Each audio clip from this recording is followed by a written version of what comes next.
Militer Rusia memperbarui informasi operasi militer khusus di Ukraina dalam 24 jam terakhir. Juru bicara militer Rusia Letnan Jenderal Igor Konashenkov per 20 Desember melansir kontak senjata terjadi di sejumlah wilayah.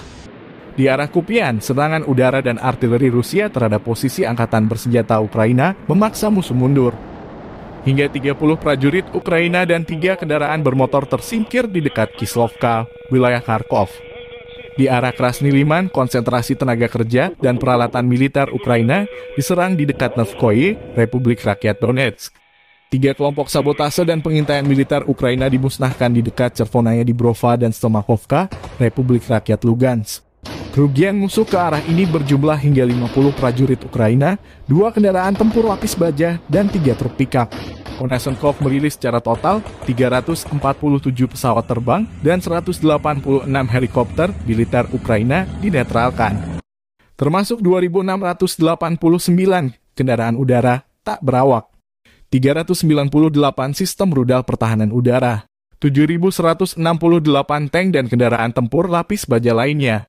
Juga 931 kendaraan tempur yang dilengkapi dengan MLRS, 3.693 meriam dan mortir artileri lapangan, serta 7.674 unit khusus perangkat keras militer Ukraina dihancurkan selama operasi militer khusus. Dari kubu Kiev, Kementerian Pertahanan Ukraina melansir 430 prajurit Rusia tewas dalam 24 jam terakhir. Termasuk 2 helikopter ditembak jatuh, 7 tank, dan 23 drone dinetralkan. Secara total, Rusia sudah kehilangan 98.230 prajurit sejak awal serangan. Termasuk 281 jet tempur serta 266 helikopter Kremlin. Presiden Ukraina Volodymyr Zelensky mengunjungi garis depan di Bakhmut dan memberi semangat pasukannya. Zelensky terus menggalang solidaritas negara-negara barat pembantu senjata mengusir penjajah Rusia.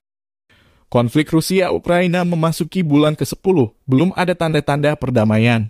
Усім нашим героям, тим, хто обороняє там не лише Бахмут і не лише наш Донбас, але й всю Україну. Маємо це розуміти, абсолютно всі. Знаєте, на шляху до передової я проїхав сьогодні і Слов'янськ, Краматорськ, Дружківку, Костянтинівку, міста, села з ними поруч, які зараз буквально виборюють життя для всіх нас, для всіх українців і для всього українського, ба більше для всього і усіх, хто береже в собі людяність. Подивіться, який у Росії наступ, що вона лишає там, куди заносить свій прапор, випалену землю, знищене життя, біль, руїни і могили.